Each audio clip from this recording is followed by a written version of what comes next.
Hi friends, welcome to Brindha's vision multibagger channel.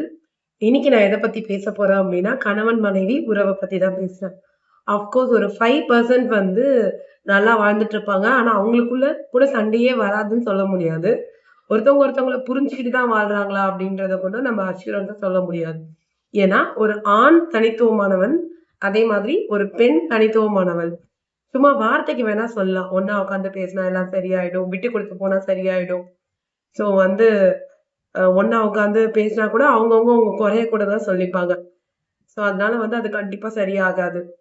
அப்ப என்னத்த தான் நாங்க புரிஞ்சுகிட்டு வாழ்றது அப்படின்னு கேட்டீங்கன்னா, புரிஞ்சுக்கவே முடியாது அப்படின்றத புரிஞ்சுகிட்டு வாழலாம். கொஞ்சம் விட்டு குடுத்து போலாம். அது கூட 2 சைட்லேருந்து வந்தா தான் வந்து ஓரளவுக்கு பேலன்ஸ்டா லைஃப் போகும்.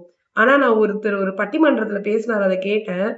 அவர் என்ன சொன்னாரு அப்படின்னு சொன்னா, அதாவது அ வைஃப் தப்பு பண்ணாலும் சரி, ஹஸ்பண்ட் தப்பு பண்ணாலும் சரி, அந்த தப்ப ஹஸ்பண்டே ஏத்துக்கணும்.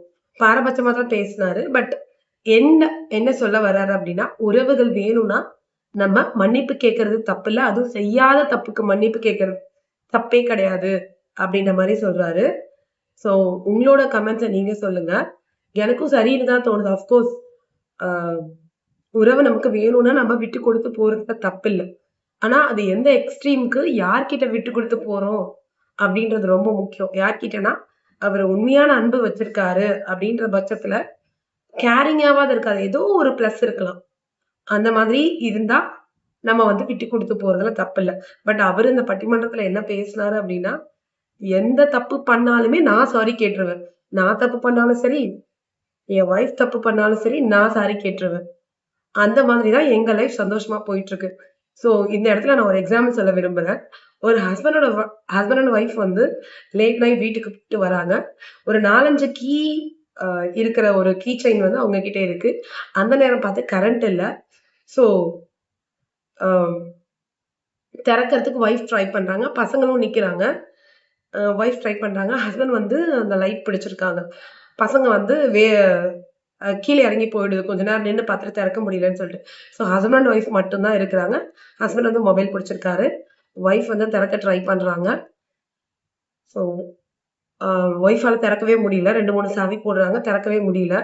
ஸோ உடனே சரி குடு, ரொம்ப நேரம் ஆயிடுச்சு, நானே திறக்கிறேன் அப்படின்னு சொல்லிட்டு ஹஸ்பண்ட் வந்து வாங்கி திறக்குறாங்க. அவர் உடனே தொறந்துடுறாரு. இப்ப தெரியுதா? அ லைட்ட ஒழுங்கா புடிச்சா தானே திறந்திருப்பேன். நான் வந்து ஒழுங்கா புடிச்சேன், நீ திறந்துட்ட. ஸோ இதுதான் வந்து ஆக்சுவலா வந்து அ இத நம்ம காமிக்காவும் எடுத்துக்கலாம். அ யாருமே யாரையும் புரிஞ்சுக்க முடியாதுன்னு கூட எடுத்துக்கலாம். ஏன்னா, அந்த கான்செப்ட் உங்களுக்கு ஆக்சுவலா நான் சொல்லும்போதே புரிஞ்சிருக்கும். ஏன்னா, ஏற்கனவே அவங்க ஒய்ஃப் ட்ரை பண்ணாங்க. நல்லா தான் புடிச்சிருந்தாரு இவரு. But women are basically not ready to accept their faults. So அது அவங்களோட பேசிக்கான கேரக்டரா கூட இருக்கலாம். I am not speaking about all women, mostly. So அதனால வந்து அவங்களோட பெர்செப்ஷன் வேற மாதிரி இருக்கலாம். ஸோ அவங்க சொன்னது உண்மையா கூட இருக்கலாம். பட் இதுல வந்து யார் மேல தப்புன்னு பெருசா யோசிக்காம, ஓகேம்மா, ஆமா நீ புடிச்சது தான் கரெக்ட் அப்படின்னு சொல்லிட்டு, அந்த ஹஸ்பண்ட் வந்து காமா போயிட்டாரு. ஸோ இந்த ஸ்டோரில உங்க கருத்து என்ன? நான் சொன்ன விஷயம் உங்களுக்கு ரீச் ஆயிருக்கும் அப்படின்னு நினைக்கிறேன். உங்களுக்கு புரிஞ்சுதுன்னா கமெண்ட் பண்ணுங்க. அவ்ளோ சீக்கிரத்துல யாரும் யாரையும் புரிஞ்சுக்கவே முடியாது. 10 வருஷம் ஆனாலும் சரி, 20 வருஷம் ஆனாலும் சரி, ஒருத்தவங்க மனசுக்குள்ள என்ன நினைக்கிறாங்க? சந்தோஷமா இருக்காங்களா? நம்மள அவங்களுக்கு பிடிக்குமா? கடமைக்கு செய்றாங்களா? புடிச்சு செய்றாங்களா? அவங்களுக்கு என்ன பிடிக்கும்? ஏது பிடிக்கும்? எப்ப எப்படி ரியாக்ட் பண்ணுவாங்க? அப்படின்றது கண்டிப்பா தெரியவே தெரியாது. Okay friends. நெக்ஸ்ட் வீடியோல பார்க்கலாம். என்ன மாரி டாபிக்ல பேசலாம் அப்படின்னு சொல்லிட்டு கமெண்ட் பண்ணுங்க. அ சேனல சப்ஸ்கிரைப் பண்ணாம பார்த்துட்டு இருந்தீங்கன்னா, சப்ஸ்கிரைப் பண்ணுங்க. உங்களுக்கு வீடியோ புடிச்சா லைக் பண்ணுங்க, ஷேர் பண்ணுங்க. Thank you.